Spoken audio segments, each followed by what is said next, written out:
Good morning. இன்னைக்கு வந்து நம்மளோட சாட்டர்டே. ஸோ இன்னைக்கு என்ன செய்யலாம்னு ரொம்ப நாள் யோசிச்சுட்டு இருந்தப்போ சரி ரொம்ப நாள் ஆச்சு ஃபிஷ் செய்யலாம் அப்படின்னு சொல்லிட்டு ஃபிஷ் வந்து வாங்கியிருந்தோம். 1 kg வந்து 150க்கு வாங்கியிருந்தோம். ஸோ அது எப்படி நம்ம வந்து ஃபிஷ்க்கு குழம்பு பண்ணலான்னு பார்க்கலாம். அதுவும் எங்கள் அம்மா ஸ்டைலில். அதுவும் எங்கள் அம்மா சொல்ல நான் கிண்டிக்கிட்டே இருக்க போகிறேன். வாங்க எப்படி செய்யறது பார்க்கலாம். போலாம் வீடியோக்குள்ள. என்ன செய்யணும்னா கடுகு, கடலைப்பருப்பு. A few moments later. சரி, உளுந்தம்பருப்பு போட்டுக்கலாம். தெரிச்சுன்னு நினைக்கிறேன். அதுக்கடுத்து வந்து வெங்காயம், சின்ன வெங்காயம் ஒரு 100 கிராம் இருக்கு. 2 பச்சை மிளகா அதையும் போட்டுக்கலாம். கருவேப்பிலை வந்து எடுத்துருக்கோம், அதையும் இதில் ஆட் பண்ணிக்கலாம். கொஞ்சமா கருவேப்பிலை, இவ்வளவு கருவேப்பிலை இருக்குன்றதுக்காக இவ்வளவா? என்னம்மா மதுமிதா சமையல்ல குழம்புல கருவேப்பிலை, அதாவது கொஞ்சமா கருவேப்பிலை போடுமான்னா கருவேப்பிலை கரையே கொண்டு போட்டிருக்கா பாருங்க. முடி வளரணும்ல, அதனால. ஆடடா.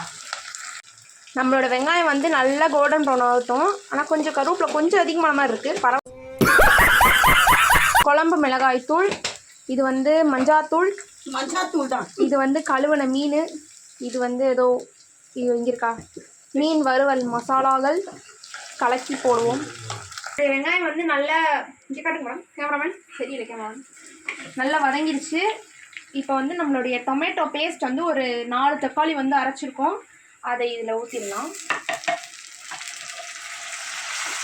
கொஞ்சம் தெரிக்கும். அதில் 1 ஸ்பூன் தனியாக தக்காளி வெங்காயம் தனியாக போகுது ஒரு பக்கமாக, வீட்டு பக்கம். இது பார்த்தீங்களா? இப்போ வந்து நம்ம மசாலா போட்டுடலாமாம்மா? ஆமாம், இவ்வளோ வந்து இது வந்து குழம்பு மிளகாய் போட்டு இவ்வளோ போடணுமா? ஆமாம், 2 ஸ்பூன் புளி சரி கரைச்சிருக்காங்க. இது இவ்வளோ போடணுமா? எல்லாத்தையும் நல்லா பிணைஞ்சு விடு. பிணைஞ்சு இருக்கா இதில்? நான் இன்னும் சும்மா கரைச்சேன், சும்மா பேருக்கு. இப்போ வந்து இதை கரைக்கலாம். கரைச்சி தான் இருக்குது, ஊற்று தலையில். ஒருத்தர் கலக்க, ஒருத்தர் மீன் பிடிக்க, என்னடா நடக்குது இங்கே? பின்னாடி இவ்வளோ க்ளோஸ்அப்லாம் பார்த்தா ஓடிடுவாங்க. அப்படிங்களாங்க? பின்னாடி போங்கம்மா. இங்கே பாருங்க, வீடியோக்குள்ளே வீடியோ போகுது. தெரியாது. இப்போ புளி எல்லாத்தையும் அதுலேருந்து எடுத்துட்டேன். ஸோ இப்போ புளி கரைச்சி தான் பாதி போட்டுக்கலாம். ஊற்றி பாட்டிடுவேன். இன்னும் கொஞ்சம் தண்ணி ஆட் பண்ணிக்கோ. தண்ணி வந்து கொஞ்சமாக தேவையான அளவு. எவ்வளோ தேவை? அதுக்கு வந்து திக்னஸ் வந்து தண்ணி ஆற அளவுக்கு தேவைப்படும். இது போதும்னு நினைக்கிறேன். சால்ட் செக் பண்ணிக்கலாம். சால்ட்டு கம்மியாக இருக்கும். ஸோ இப்போ வந்து ஃபிஷ்லாம் நல்லா மேரினேட் பண்ணி வச்சுட்டாங்க. இது வந்து என்ன மீன் வந்து கமெண்ட் பண்ணுங்க தெரிஞ்சதுன்னா. இது வந்து கிழங்கா மீனா. இது நீங்கள் சாப்பிட்ருக்கீங்கன்னா கமெண்ட் பண்ணுங்கள். இப்போ வந்து இது சூடாக வேறு இருக்குது, இதை நான் எடுத்துட்டு வைக்கவா? மீனை வந்து கொஞ்சம் கொஞ்சமாக வச்சுருக்கேன். நிறைய பேர் வந்து ஹேர் ஃப்ரையரில் வச்சு பண்ணியிருக்கீங்க. இதில் ட்ரை பண்ணி பார்ப்போம் எப்படி வருதுன்னு. Hair fry. ஸோ இப்போ வந்து நம்மளுடைய ஃபிஷ் ஃப்ரை வந்து எடுத்து உள்ளே வச்சிடலாம். இது மூடிடலாம்.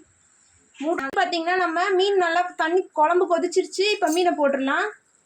சைட் பை சைடு பார்த்தீங்கன்னா நம்மளோட மீன் குழம்புக்கு வந்து சைட் டிஷ்ஷாக மெயின் டிஷ்ஷே வந்து களியா. ஆனால் நமக்கு அந்த களி கிளிலாம் பிடிக்காது. கிளறாதீங்க, கிளறக்கூடாது. நீ மீன் குழம்பு கிளறக்கூடாது, அவ்வளோதான். அதுக்கு ஒரு மூடி, வேற மூடி. நல்ல குழம்பு சூப்பராக ரெடி ஆயிடுச்சு. வாசனையும் அருமையாக இருக்குது. எப்படி இருக்குன்னு திறந்து பார்த்துக்கலாம். செம வாசனையாக இருக்குது. மீன் குழம்பு ஒரு பக்கம், மீன் வறுவல் ஒரு பக்கம். பார்த்தீங்களா? சூப்பர். சூப்பராக மீன் குழம்பு ரெடி ஆயிடுச்சு. நல்லா கலக்கி காட்டுங்களேன். கலக்கலாம், மீன் உடஞ்சிடும். நல்லா கலக்குங்க. நல்ல திக்கான ஃபிஷ் கிரேவி வந்து ரெடி ஆயிடுச்சு. நீங்களும் மறக்காமல் இந்த ரெசிபியை செஞ்சு பாருங்கள். எப்படி செஞ்சு பார்த்துட்டு எப்படி இருந்தது மறக்காமல் கமெண்ட் பண்ணுங்கள். டாட்டா பாய். நம்ம நாளைக்கு ஒரு வீடியோ பார்க்கலாம். நம்ம சேனல் சப்ஸ்கிரைப் பண்ணி